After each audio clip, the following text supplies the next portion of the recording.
Doctor साहब, आज जो है निगरान वज़ीर आज़म अनवारुल हक काकर साहब ने वाज़ेह कर दिया है कि इंतखाबात की तारीख देना इलेक्शन कमीशन का काम है। क्या कहेंगे इस हवाले से? देखें जी, बिल्कुल इलेक्शन कमीशन का काम है। अभी कल और कल का दिन और परसों का दिन, 2 दिन जो हैं बड़े अहम हैं। सही। कल तो वो इंटर कोर्ट अपील है कि नैब तरामीम का क्या बनेगा, जी। और आज जस्टिस मंसूर अली शाह साहब का उस पर नोट भी आया है, इख्तलाफी नोट। अभी नोट। ये नैब तरामीम जो है क्या बनेगा, क्या ये तरामीम जो हैं, ये दूसरा जो बेंच, ये जो बेंच है, ये ज़ाहिर मैं तो नहीं इस तरह हम तकसीम या तफरीक की बात नहीं करते, लेकिन ये वो बेंच है, फैज़ ईसा साहब भी और बाकी शख्सियत भी, जिनको एक तरह से कहा जाता है कि वो पार्लियामेंट के साथ या आइन के साथ इस तरह करके, तो वो क्या इन तरामीम को रखते हैं, हटाते हैं, बहस होती है, क्या होता है इन तरामीम पे। ये एक अहम मसला है कि नैब तरामीम का क्या बनेगा।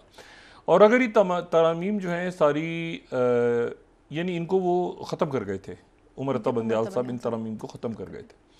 अब ये बहाल अगर होती हैं तो भी एक इशू खड़ा होगा, तो फिर जो मौजूदा नैब है जिसमें बहुत सारी शख्सियात मुख्तलिफ अदारों की आई हैं और तहकीकात और इत्तेसाब, तो क्या वो बिल्कुल ख़त्म हो जाएगा, या ये है कि पार्लियामेंट का पास करदा कानून, ज़ाहिर है कि वो एक पार्लियामेंट अवाम का मुंतखब अदारा है, तो वो भी, और नैब जो है उसकी कोई तारीख अच्छी भी नहीं रही। नैब तो हमेशा एक पॉलिटिकल टूल के तौर पे यूज़ होता रहा है, लेकिन अब क्या फ़ैसला आता है इसके ऊपर, ये भी देखना है आने वाले दिनों में, क्योंकि कल उस वो केस की नोटिस वगैरह हों, शायद फिर बात आगे चले।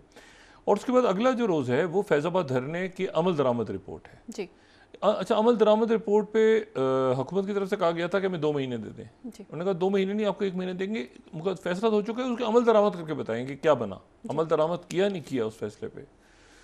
तो वो रिपोर्ट जो है वो शायद 3 रुकनी कमेटी भी बनाई है हुकूमत ने, वो रिपोर्ट क्या उसको अदालत एक्सेप्ट करती है नहीं करती, वो मामला परसों लगा हुआ है।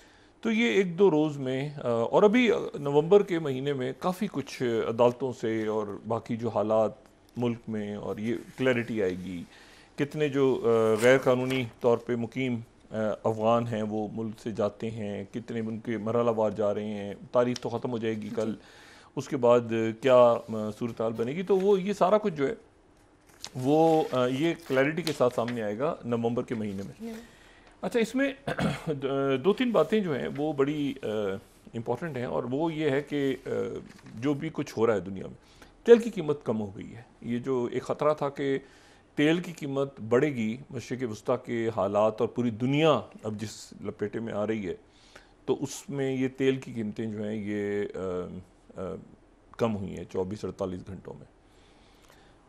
और दूसरी जो बात है वो ये है कि ये जंग बढ़ रही है, फैल रही है, और जंग फैल इस तरह से रही है कि जब तूल पकड़ जाए ना कोई भी मामला, 7 तारीख से लेके ये 30 तारीख की रात होगी, और गज़ा में जो है वो ज़मीनी कार्रवाई इसराइल की फ़ौज कह रही है हम कर रहे हैं,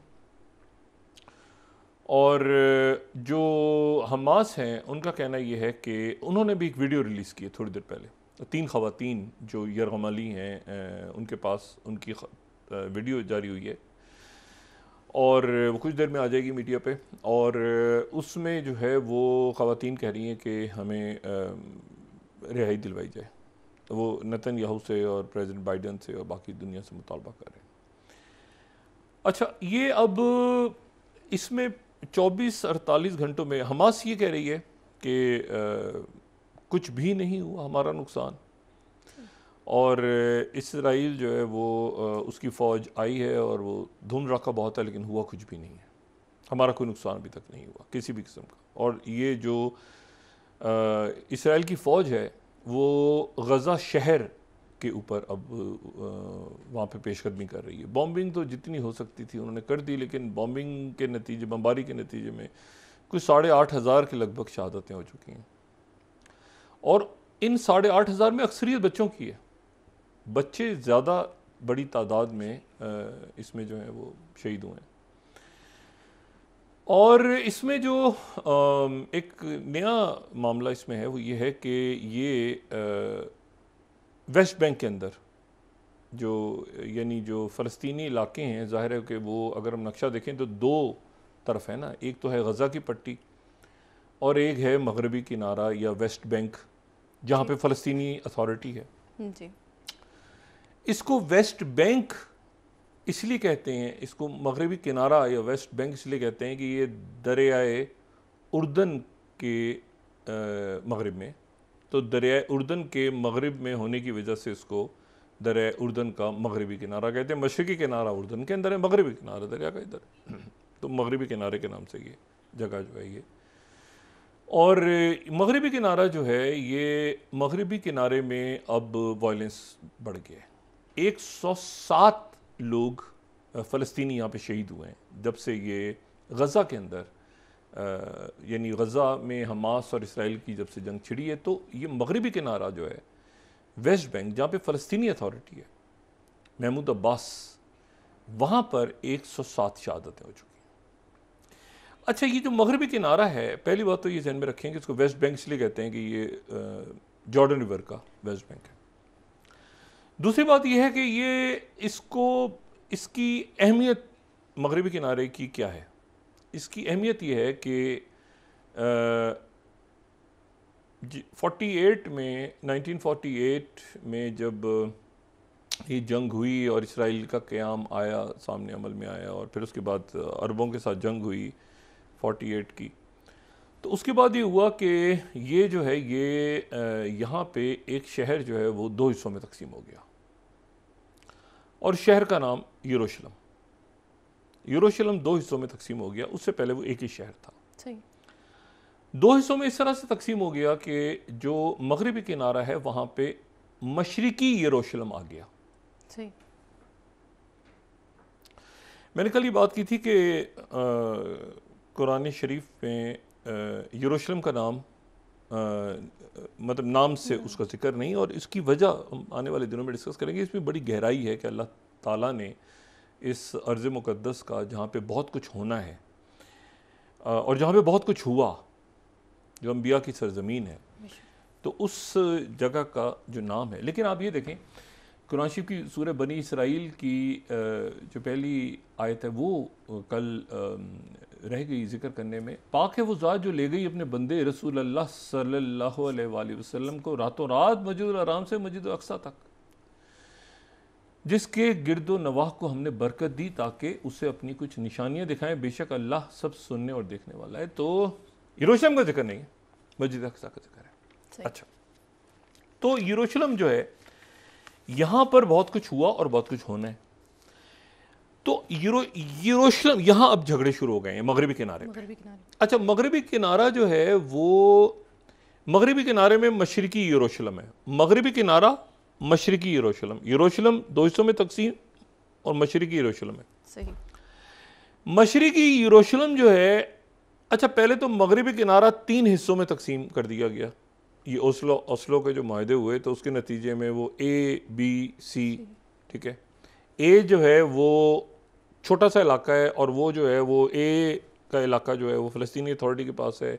बी के जो इलाके हैं वो वहाँ पर फ़लस्तीन और इसराइल के हुकाम दोनों का कंट्रोल है, और सी के इलाका जो 60% है वहाँ पे मुकम्मल तौर पे वो इसराइली हुकाम के अंडर है। तय ये पाया था ओस्लो में कि जो सी के इलाके हैं वो भी ए को शिफ्ट कर दिए जाएंगे, यानी फ़लस्तीनी अथॉरिटी को दे दिए जाएंगे, लेकिन वो नहीं हुए।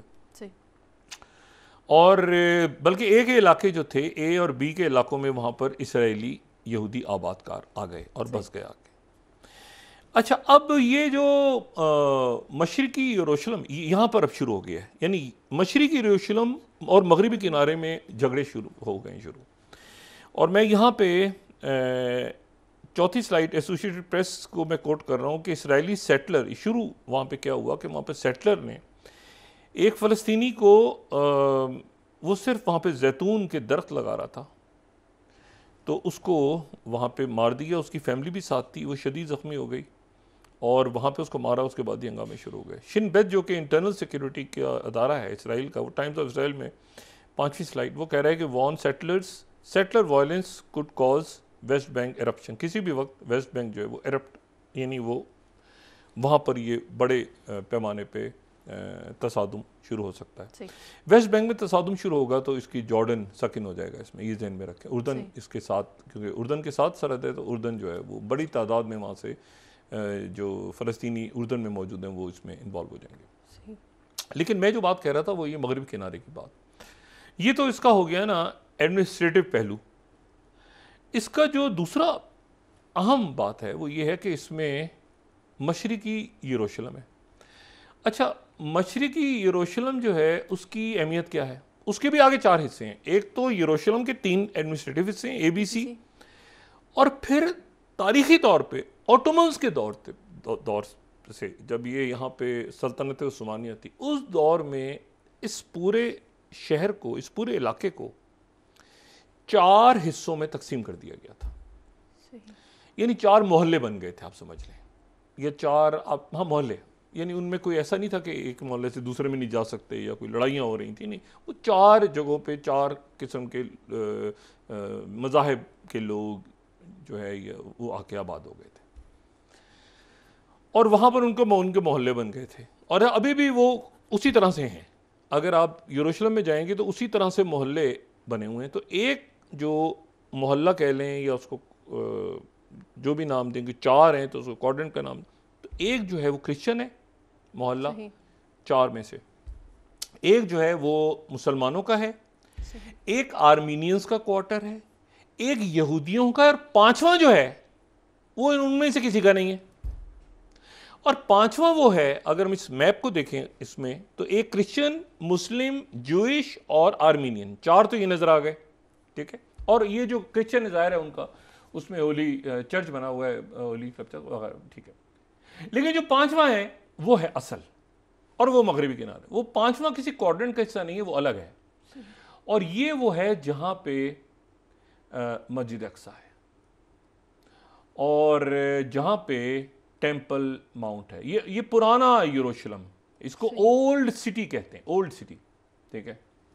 अच्छा, और ये जो 4 मोहल्ले हैं इनसे हटके ये इलाका है। मस्जिद अक्सा इधर है, और यहाँ पे दीवारी गरिया है जो कि हैकल सुलेमानी की वो बची हुई दीवार है जहाँ पे यहूदी रोते हैं, जो दीवारी गरिया कहलाती है। अक्सर आपने देखा होगा वो तस्वीरों में वो रो रहे होते हैं। तो वो कहते हैं कि ये जो दीवार, जब हैकल सुलेमानी गिर गया तो एक दीवार जो बच गई उसकी, वो ये है, तो उसके साथ वो रख के रोते हैं और कहते हैं कि हमें इसको दोबारा बनाना है। और यहाँ पे जो बादशाह हैं वो आएंगे, और कौन से बादशाह का वो जिक्र करते हैं? जब वो कहते हैं कि बादशाह आएंगे, तो वो बादशाह, जिस बादशाह का जिक्र करते हैं वो डेविड, वो कहते हैं किंग डेविड दोबारा वापस आएंगे, ठीक है। मसाया के तौर पे वापस आएंगे king David, star of David उनके अगर परचम पे आप देखें तो डेविड, जिनको हम हज़रत दाऊद अलैहिस्सलाम, सही। बहरहाल, तो वो उनको कहते हैं कि वो उनके बादशाह आएंगे और वो आके जो है वो जिनको मसाया, और वो दोबारा बादशाहत कायम करेंगे जैसे कि पहले बड़ी बादशाहत थी। और वो मसाया जो होंगे उनके मसाया, लेकिन वो हज़रत दाऊद की तरफ ही उनका जहन जाता है। तो वो फिर मसाया जो हैं उनके आएंगे, और उसके बाद वो करेंगे पूरी दुनिया में फिर उनकी बादशाहत कायम होगी। अच्छा, यहाँ पर अब ये है कि इसकी यरूशलेम के अंदर चूँकि तसादुम अब बढ़ रहा है यरूशलेम में और मगरबी किनारे में, तो ये जहन में रखें कि इसके 7, जैसे लाहौर शहर या दिल्ली या और भी बहुत सारे शहर, तो उनके दरवाजे एक ज़माने में पुराने दरवाजे होते, भाटी गेट, और इस तरह वहाँ पर दिल्ली के भी मुख्तलिफ गेट, उनकी पुरानी दरवाजे बने होते थे शहरों में। ये वॉल्ड सिटीज़ होती थी पहले, कि बाहर से फौजी हमला करें तो वो शहरों के गिर्द दीवार है, और दीवारों में फिर दरवाजे, वहाँ पर जो है वो एक शहरों को महफूज रखा जाता था, यानी किला बंद शहर। तो यरूशलेम जो है वो तारीख़ में उसके ऊपर वहाँ पे 44 कौमों ने कब्ज़ा किया है 4000 साल के अंदर, और 52 हमले हुए हैं, और 2 दफ़ा वो मुकम्मल तबाह हुआ है यरूशलेम, जिसमें हैकल सुलेमानी भी ज़ाहिर के साथ गया। अब जो शहर है, उस शहर के 7 दरवाजे हैं, ठीक है। और उन 7 दरवाज़ों को अगर हम देखें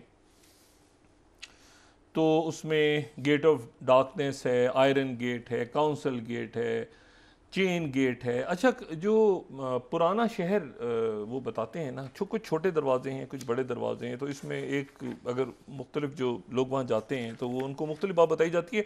वहाँ पर जो वो एक फिश गेट भी कहते हैं।